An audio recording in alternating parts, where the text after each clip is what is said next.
오늘은 이메일 사연 분석편이고요. 어떤 사연인지 한번 보도록 하죠.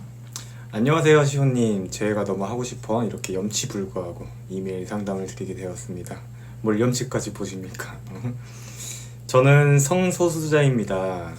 26살 남자이고요. 상대는 25살 남자예요. 어플로 만나게 되었고 서로 공감대도 정말 잘 맞고 외적인 취향도 서로 너무 잘 맞아 연락한 지는 이틀 정도 연락하고 만난 지는 하루 만에 연애를 하게 되었어요. 2020년 8월에 만남을 시작해서 2021년 1월에 헤어졌고 마지막 연락을 한 건 2021년 2월 중순입니다. 사실 서로 다툰 적은 그리 없어요. 일주일에 3번 정도 만나서 밥을 먹거나 게임을 하거나 술을 먹고 데이트를 하는 식이었고 생각해보면 데이트 장소나 그런 것들 모두 전 애인이 결정했던 것 같아요. 시온님의 연애의 기준이라는 영상을 봤는데 보니까 모두 다 전 애인이 절 리드하고 있었더라고요. 그러던 어느 날 전 애인이 11월 중부터 취업 준비를 하면서 연락이 조금 안 됐었습니다. 하루 6시간이나 8시간까지도 연락을 하지 않는 경우가 많았고 이런 일들이 빈번하다 보니 집착을 하게 된 것 같아요. 그랬더니 어느 날 전 애인이 말하길 나도 취업 준비를 해야 되니까 조금만 연락 안 돼도 이해해달라 라고 말했었고 저는 알겠다라고 배려하는 차원에서 연락이 안 돼도 이해하고 다른 친구들과 놀았고 항상 애인에게 인증샷을 보내주고 연락을 자주 해줬습니다. 연락이 뜸해도 별로 신경 쓰지 않았었죠. 그 친구는 군것질을 엄청 좋아해서 매일 집도 가까워서 군것질 거리도 사주고 취업 준비도 하는데 고생한다면서 용기를 북돋아 주었습니다. 집에서 직접 장도 봐서 맨날 요리도 해주고 책도 사주고 정말 최선을 다했던 것 같아요. 이게 굉장히 가치 없는 행동이에요. 아니 기다려달라는데 자꾸 무슨 행동을 하고 계시는 거냐면 이게 내가 원하는 것도 추구하지 못하면서 계속 베풀기만 하는 거예요. 일명 좀 나쁜 말로 말하면 호구 같은 행동을 하고 계신 겁니다. 이게 이성적으로는 되게 좋고 고마운 일인 건 알아요. 근데 감정은 그게 아니에요. 가치가 없어진단 말이에요. 어떤 수영 대회가 있는데 선수가 심사 기준에 미치지 못하는 이런 행동을 하는데도 계속 금메달을 퍼주고 계신 거예요. 그럼 이 선수가 메달을 따기 위해 노력할 필요가 있을까요? 그리고 과연 이 선수는 이 금메달의 가치에 대해서 높게 평가를 하겠냐 이거죠. 대회에서 이 사람을 심사하고 기준에 맞는 점수가 나와야 메달을 주는 게 합리적이고 정상적인 건데 오히려 이 금메달을 가져가 달라고 구걸을 하고 있어요. 굉장히 말이 안 되는 행동을 하고 있어요 지금. 굉장히 기준 없는 가치 없는 행동이라고 보시면 됩니다. 이런 행동들 하지 마세요. 이런 건요 헌신적이고 멋있는 게 아니에요. 그냥 미련한 겁니다. 그런데 이렇게 한 달 정도를 하다 보니 저도 지치게 되더라고요. 커봐요. 제 뿔에 자기가 지친다니까요. 결국 이렇게. 왜냐면 이 친구는 취업 준비를 하는 것 치곤 자신도 친구들과 노는 시간이 많았고 게임을 하는 시간이 정말 많았거든요. 그래서 언제까지 내가 이렇게 해줘야 되는 건가 생각하면서 서운함을 토로한 적이 있었습니다. 이건 사연자님 아셔야 돼요. 그 누구도 이렇게 해달라고 한 사람이 없어요. 자신이 해주고 싶어서 하는 행동입니다. 누가 원하는 거 추구하지도 못하고 퍼주라고 했습니까? 자기가 하고 싶어서 한 거잖아요. 마음을 얻기 위해서. 근데 뭘 내가 이렇게까지 해줘야 되는 거냐고 이렇게 하고 있는 거예요. 정말 이거 굉장히 미숙한 거예요. 미성숙한 겁니다. 그랬더니 이 친구가 저에게 말하더라고요. 형 좋은 사람인 거 안다. 그런데 내 마음이 예전 같지 않아. 우리 친구로 지내면 안 될까? 라고 얘기했습니다. 저는 그 말을 듣고 너무 충격을 받아서 갑자기 왜 사랑이 식은 거냐?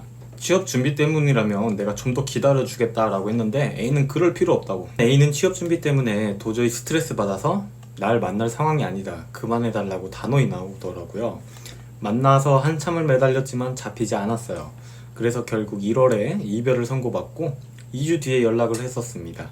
장문의 카톡이었고 그걸 보더니 형 좋은 사람인 건 알아. 하지만 더 이상 그만했으면 좋겠다. 스트레스 받는다. 더 좋은 사람 만나라 라고 하더군요.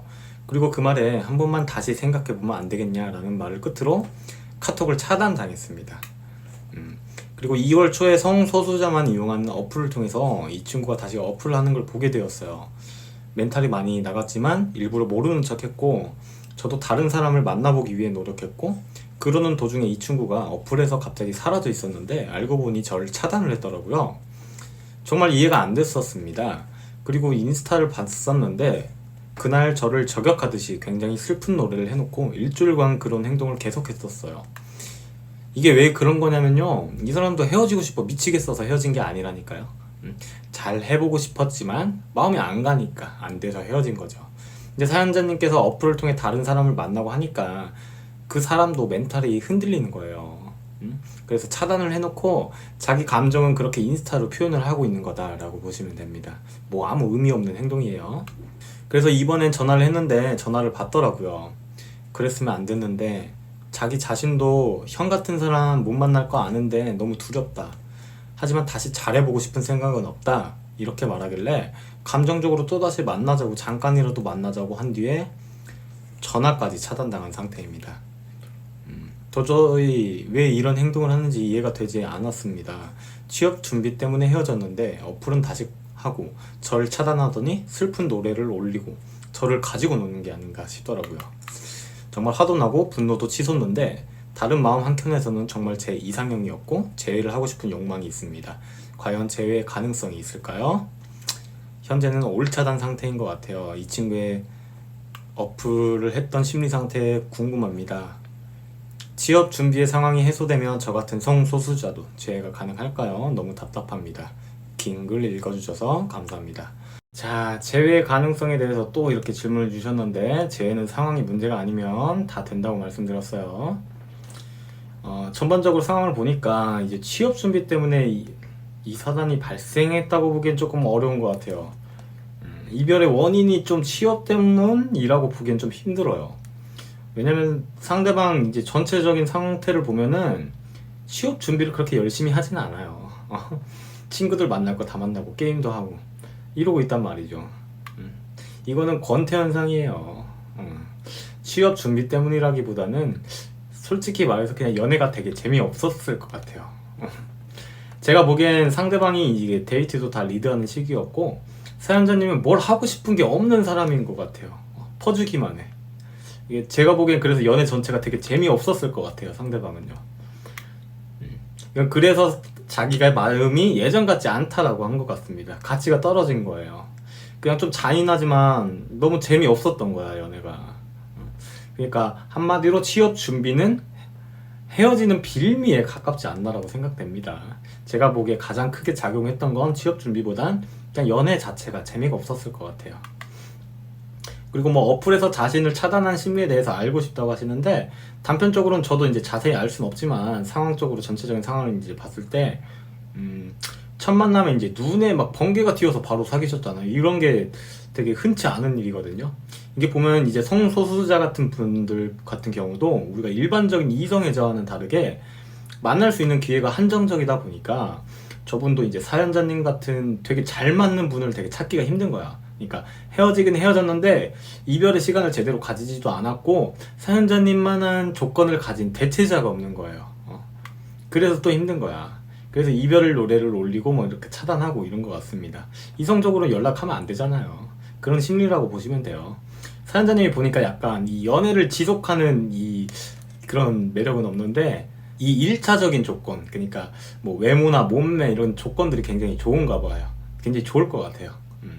1차적인 매력이 굉장히 많은 분이 아닌가 생각합니다. 근데 지내다 보니까 그냥 나쁜 말로 호구였던 거야. 연애가 재미없었던 거예요. 이게 연애의 기준의 문제예요. 그러니까 제가 항상 연애는 원하는 것을 추구할 줄 알고 베풀 줄 알아야 된다고 말씀드리지 않습니까? 아니 상대방은 공부한다고 연락도 안 해주고 자기 할 것만 하고 뭐 신경도 안 쓰는데 뭐 한다고 이렇게 퍼주냐는 거예요. 이게 퍼준다고 해서 긍정적으로 작용하면 모르겠는데 이게 사람이라는 게 그렇지가 않아요.